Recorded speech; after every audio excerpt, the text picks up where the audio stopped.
Hey, one more thing regarding this fuel explosion at 9:45 that seems pretty scheduled on July 16th, 2009, and just so happens there's a fuel tanker that exploded just after 8 that same day. I briefly touched on it in the last video, but shortly after this explosion, he incorporated a business with the intention of investing in distressed properties.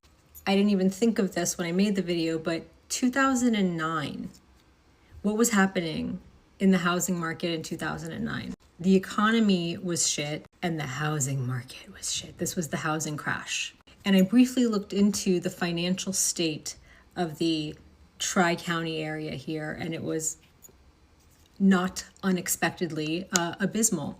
And this bridge that had to get rebuilt because it completely collapsed, they got $12 million in federal funds for it. And that's not even counting all of the insurance money that they were able to collect. Do I know where that $12 million went? I don't. Do I know who owned that truck? I don't. And there's no information about it. Do I know who stood to benefit? No, but I know that shortly after this, he was going to Detroit constantly.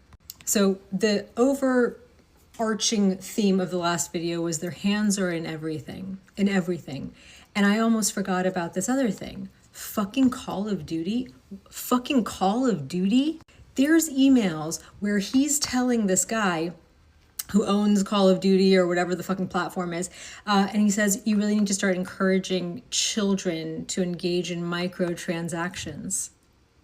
And they make these coins, Call of Duty point coins, and the coins are gold, and they have CP written on them for the stated goal of getting children to engage in more microtransactions. CP, what does that stand for?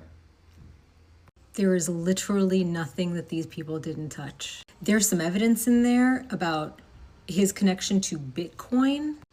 In that vein, there's a photo of him in front of a bunch of boxes in some kind of warehouse that say CIA on them. There's emails where he's like, but remember, I don't work for Mossad, smiley face. But remember, no, but for real, remember, I don't work for Mossad, smiley face. In that vein, people are saying that there's a connection between him and the genesis of Bitcoin, that he created Bitcoin, that the guy that everyone thinks is the inventor of Bitcoin is a guy named Satoshi Nakamoto.